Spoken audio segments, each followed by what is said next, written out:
2 साल पहले की बात है। वृंदा पटना के एक कोचिंग क्लास में बैंकिंग की तैयारी कर रही थी। वृंदा की कोचिंग क्लास के नीचे एक छोटा सा रेस्टोरेंट था।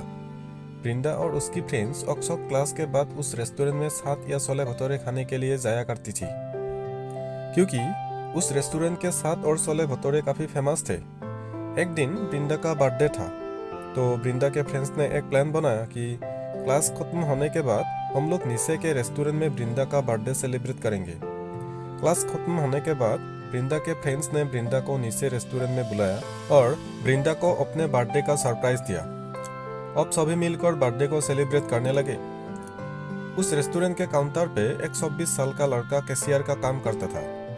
जब वृंदा और उसके फ्रेंड्स बर्थडे सेलिब्रेट करने के बाद रेस्टोरेंट से बाहर जाने लगे, तब उस लड़के ने वृंदा को आवाज लगाई। लड़का बोला, मैम, ये हमारी तरफ से आपके बर्थडे के लिए छोटा सा गिफ्ट। वृंदा बोली, थैंक यू। रात को जब वृंदा ने उस लड़के के द्वारा दिए गए गिफ्ट को खोला तो देखा कि अंदर एक छोटी सी प्रिंसेस थी, जो कि एक पेड़ के नीचे बैठी थी, और उस गिफ्ट के अंदर एक लेटर भी था। वृंदा ने उस लेटर पढ़ा। उसमें लिखा था, वृंदा, आप बहुत ही मासूम और प्यारी हो। जब भी आप रेस्टोरेंट में आती हो तो मेरी नजरें सिर्फ आपके चेहरे को ही देखती रहती है। आपकी मुस्कुराहट को देखकर मेरी भी चेहरे पे एक चमक आ जाती है। वैसे मेरा नाम ऋतिक है। अगले दिन जब वृंदा और उसकी फ्रेंड्स रेस्टोरेंट पे आए तो काउंटर पे बैठा ऋतिक वृंदा की तरफ भी देखा, लेकिन वृंदा ने अपनी नजरें झुका ली और अपनी फ्रेंड से बातें करने लगी। अब जब भी वृंदा रेस्टोरेंट आती तो ऋतिक की तरफ एक झलक देखती और फिर उसे इग्नोर करने लगती, और इसी तरह कुछ दिन बीत गए। ऋतिक वृंदा से बात करना चाहता था, लेकिन वृंदा की तरफ से कोई जवाब नहीं मिलने के कारण ऋतिक भी बात करने की हिम्मत नहीं जुटा पा रहा था।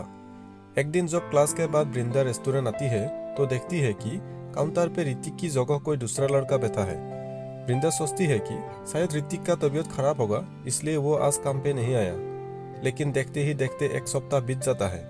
अब वृंदा थोड़ी परेशान होने लगती है और काउंटर पे जाके पूछती है कि जो ऋतिक नाम का लड़का यहाँ पे काम करता था वो अभी कहाँ है, उसने काम छोड़ दिया क्या? काउंटर पे बैठा लड़का वृंदा को कहता है कि नहीं, ऋतिक भाई ने काम नहीं छोड़ा, मालिक ने उन्हें मार्केट वाले रेस्टोरेंट में भेज दिया है।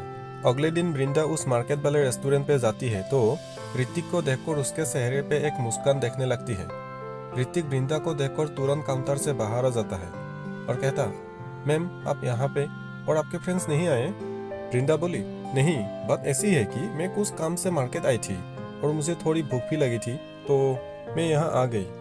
ऋतिक बोला, अच्छा किया मैम, आप बैठो, मैं आपके लिए कुछ लेकर आता हूँ। वृंदा बोली, आपका नाम ऋतिक है ना? ऋतिक बोला, हाँ। वृंदा बोली, मुझे आपसे कुछ बातें करनी है, क्या आप कल मुझसे क्लास के बाद मिल सकते हो? ऋतिक बोला, ठीक है मैम, कल मैं क्लास के बाद आपसे मिलूंगा। क्लास खत्म होने के बाद दोनों मिलते हैं। वृंदा ऋतिक से कहती है कि देखो, आप मुझे अच्छे लगते हो, लेकिन मैं इस प्यार में नहीं पढ़ना चाहती, मुझे अपने पढ़ाई और करियर को देखना है।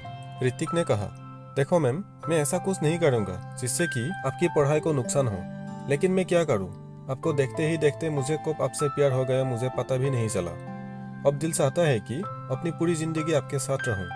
वृंदा ऋतिक की बात सुनकर वहां से चली जाती है। रात में वृंदा सिर्फ ऋतिक के बारे में ही सोच रही थी, क्योंकि वृंदा के दिल में भी ऋतिक के लिए प्यार जगने लगा था। अगले दिन शाम में वृंदा मार्केट वाले रेस्टोरेंट में जाती है और ऋतिक को एक लेटर देकर वहां से चली जाती है। ऋतिक जब उस लेटर को पढ़ता है तो उसमें लिखा रहता है, ऋतिक, मुझे भी अब तुमसे प्यार होने लगा है। ये पढ़कर ऋतिक के खुशी का ठिकाना नहीं रहता। वह उस लेटर को सुनता है और अपनी जेब में रख लेता है। तो इस तरह से वृंदा और ऋतिक की प्यार की शुरुआत होती है।